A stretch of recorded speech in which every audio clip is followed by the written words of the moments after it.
Right, so I'm Paul Horton, CEO of Future Water Association, and with me is Alastair Moseley, who's chair of the Future Water Association Innovation Hub.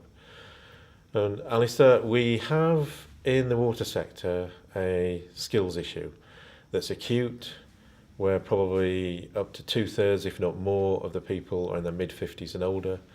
How do we get younger people interested in the water sector?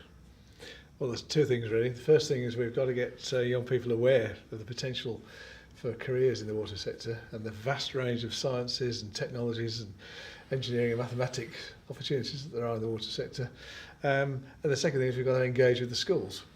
So, which is why we've come up with this fantastic competition, Young Water Dragons. And what's the aim of Young Water Dragons? Well, basically, what we've discovered over the years is that young people get fantastic water education until they're about 10 when they're at primary school. And then when they go to the next tier of education, secondary education, suddenly then they're on the treadmill towards their GCSEs. And the theme of water then suddenly gets dispersed amongst all these different subjects like geography or biology or physics.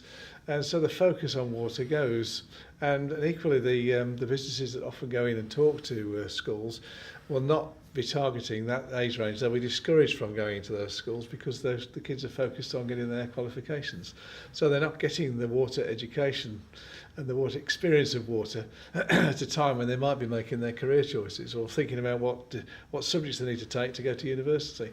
So we've deliberately targeted the age range of 11 to 16 because we know those young people are heavily involved in STEM-related after-school clubs, and we're trying to work in partnership with the STEM network and Engineering UK to get some opportunities for us to be able to work with the young people and show them the fantastic opportunities that are in water. And how do people get involved with Young Water Dragons? Well, the easy way, of course, is just to go onto the Future Water Association website where they'll see there's a page for Young Water Dragons. But unfortunately, that's probably not the most obvious thing for young people to do because they won't know about the water sector. So what we're doing is we've, through the Future Water Association, we're encouraging companies to team up with us so that we can afford to employ the resource, to engage with schools, and then we also enable the companies to have STEM ambassadors in their own organisations and go into schools. So we're having to do this really firstly by word of mouth, but using our network of businesses that associate with us through our normal activities. I know we've got a target of 200, 250 plus companies getting involved, and we're heading up that way, so we're sort of 20 plus now. Yeah. In terms of the schools themselves, how would they get involved? Is it currently through the Big Bang STEM fairs? At the moment, the way we're doing it is by working in partnership with Engineering UK, who run the national science network called STEM, and the Big Bang competition, which takes place the last few years. It's been at the NEC in Birmingham, and again it is this year in 2018.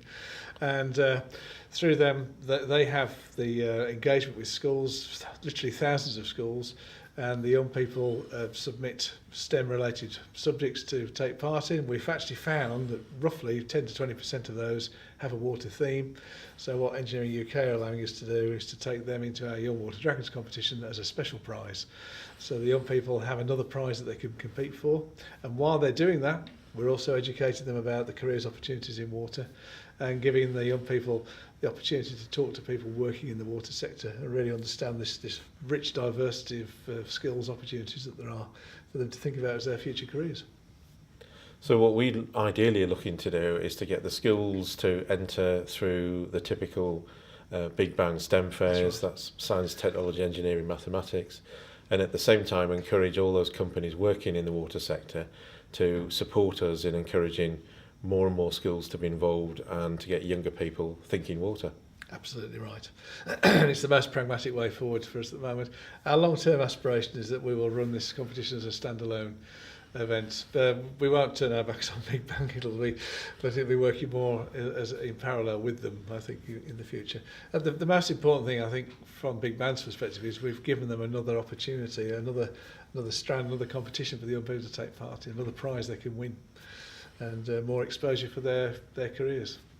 which is fantastic. Yeah. So if you're a school or a company, get involved with Young Water Dragons.